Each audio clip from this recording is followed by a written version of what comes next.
How you doing now?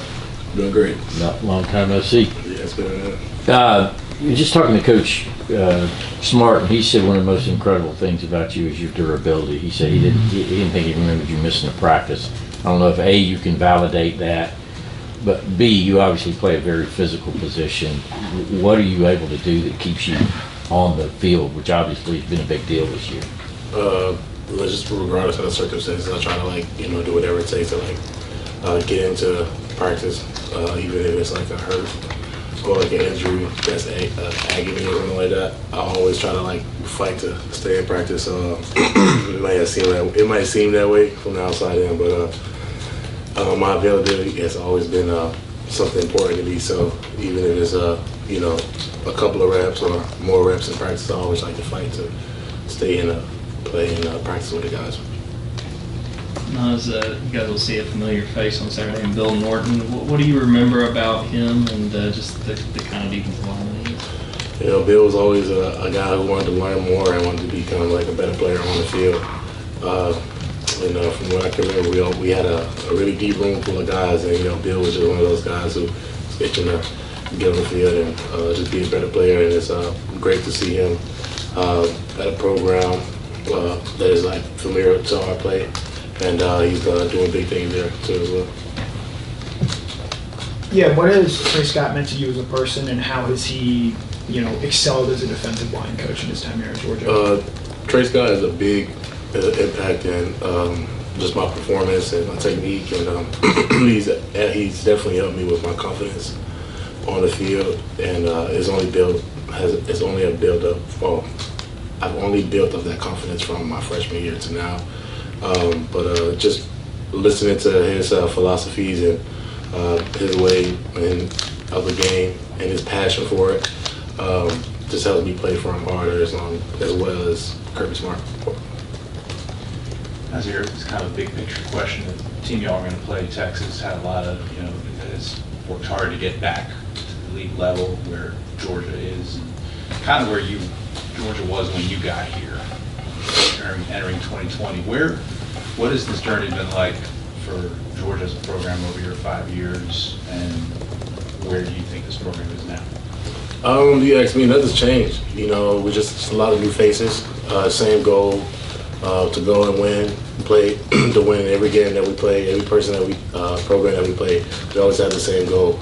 But like I said, I don't think anything's changed in our program. Everyone that's been working hard and developing, the younger guys and the older guys have been putting in the work and all buying into the same standard that we all hold at the University of Georgia. Is that the consistency that people talk about, that Kirby generally talks about the same things before, when you got here to now? Of course, nothing all we preach is standard. That's all we preach. Yeah, speaking of younger guys, like Kirby was saying, Ellis Robinson has been practicing better, taking better notes. Obviously a different position than what you play, but what have you seen from him as a highly touted guy going through his first collegiate season? I've seen a lot of maturity from Ellis, and that's along with a lot of other guys too. Just being a young guy, especially in the SEC, and also playing defense. Ellis has definitely risen from where he was before.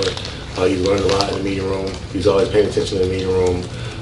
He's just a fun guy to be around. It just kind of takes me back to when I was a freshman. Always joyful every day, but he's always looking forward to getting better every day at practice and itching his way onto the field. But Ellis has been developing as a as a young player in this league, and it's amazing me as a vet. Naz, what stood out to you about Texas's running game and just the group of backs that they have there? One thing about our defense is that every team that we play, we know they may have a big running game, and our number one thing is to defeat the run, and that's the only thing we've been working on since game one to now. Just defeat the run is our primary, and it's always a big challenge for us, and we always welcome challenges, and we're just gonna go out there and we're gonna handle business. Now, as you guys are underdogs for the first time since the 21 season opener against Clemson, is that something that the players have used as motivation this week? We really don't focus too much on underdogs. I'm not sure And I think I speak for all of us. We don't really pay attention to the underdog mindset. Like, if we're playing any team, it doesn't matter if it's UAB, it doesn't matter if we're playing UMass, we're all going to go into the game with the same goal, and that's to win and dominate.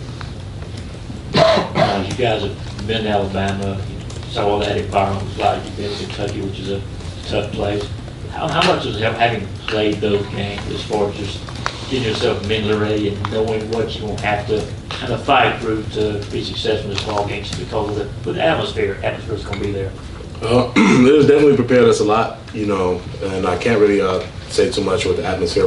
Not a lot of us been to Austin, Texas, but I do know we play in Sanford majority of the time, and we know how our fans get. But it's nothing that we haven't seen already, and we're just going to go on with the same mindset, just to win a game, regardless of the circumstances.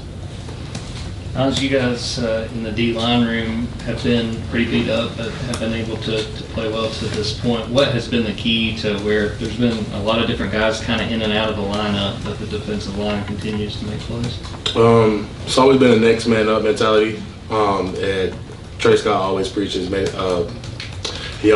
availability. And any guy that is in that defensive line room and is practicing, he's going to work his butt off to make sure they know their technique in and out, because his goal is to use everyone in that room. It's unfortunate we have a couple of guys that's down, but that doesn't really faze us too much because we know that our technique is always going to help us on the field.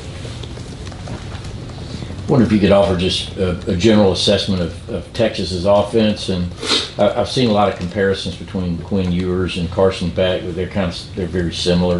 Obviously, you see Carson all the time, but how would you sort of rate that? Not too sure on that, but I know that Carson is a hardworking guy, and I don't like to get into comparing at all. I'm sure they're both two great quarterbacks. I believe they're both two great quarterbacks, but like Carson has been working very hard, and from what I'm seeing him from, especially coming in at the same time as him playing behind Stetson Bennett. But like I said, I don't really get into comparing the two. But all I know is that Carson's gonna go out there and help us win games. What about Quinn specifically? Quinn Ewers. What's your thoughts on him? I've seen a lot of good play from him. I haven't really watched him too much. Don't really get too deep into watching a lot of film on QBs. Yeah. I like to watch film on the majority of the person I'm playing in front of. Yeah. We saw a little bit of Xavier McLoud on Saturday against Mississippi State. What has stood out to you about what he brings to this defensive line? A lot stood out for me.